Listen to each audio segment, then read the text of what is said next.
Who will Trump's DP? Who cares? Stay out of the way of Democrats' self-destruction.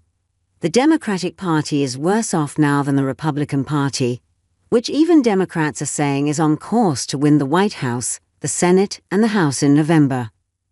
With the Republican National Convention days away, the presidential nominee's pick for vice president would be a main story in any normal election cycle. But here and now, in meltdown summer, the only real story is whether the Democratic nominee, who also happens to be the president, can remember what he had for breakfast this morning. Former President Donald Trump's pick for vice presidential running mate, heck, even Trump himself, has become a secondary story. As it should be. This is a presidential race unlike anything we've ever seen. Democrats are self-destructing. Trump should let them. It's ironic, really, that President Joe Biden's cognitive decline and Democrats' cover-up have become the main story so fast, and with such ferocity. Biden can't even align his narrative, "I'm here to stay, so stop saying I need to leave," with the conversations happening in his own party. For years, the Democratic Party has had an easy target in Trump. He's an awful candidate and a free pass for jokes, derision, mockery, and more.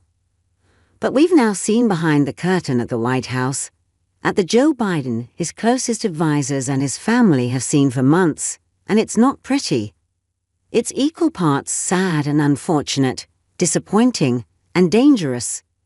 Now, the Biden campaign and the Democratic Party, which is in no way unified on how to handle the president's decline, are in the middle of a karma downpour, a karma tsunami.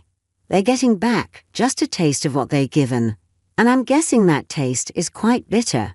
In fact, the Democratic Party is worse off now than the Republican Party, which even Democrats now are saying is on course to win the White House and both chambers of Congress in November. Everybody knows that Trump is a lying, fraudulent hack. u.s.a is proud of it, even. But voters have already factored that into their decision, and enough of them have enough concerns about Biden that they're going instead with the convicted felon. With Biden, the cover-up of his cognitive decline has been so long and so deep, it'll be months, maybe years, before we find out who knew what and when. To know that the Democratic Party has done this to themselves is a special kind of karma elite.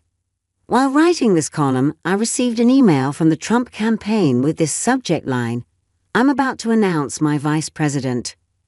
Trump can tease the announcement all he wants, but he also should draw it out. He probably will introduce his pick by Monday, when the Republican National Convention begins, but he does not need to quite yet. Trump is the last person who would ask someone else for advice, but I'll offer this anyway. The Democratic Party is burning down its own house. Let them. Or, in the more refined wisdom of Sun Tzu, never interrupt your enemy when he is making a mistake. The Biden campaign isn't just making a mistake either. Biden is the mistake. Biden has become the mistake. That might not be entirely his own doing either. Although Biden has resisted stepping down for the good of the country and his own party, it's hard to believe he stayed in power and decided to run for a second term entirely on his own volition. Surely his inner circle told him that he was fine, that he was strong, that he was well, that he was capable of saving America from the terrible Orange Man.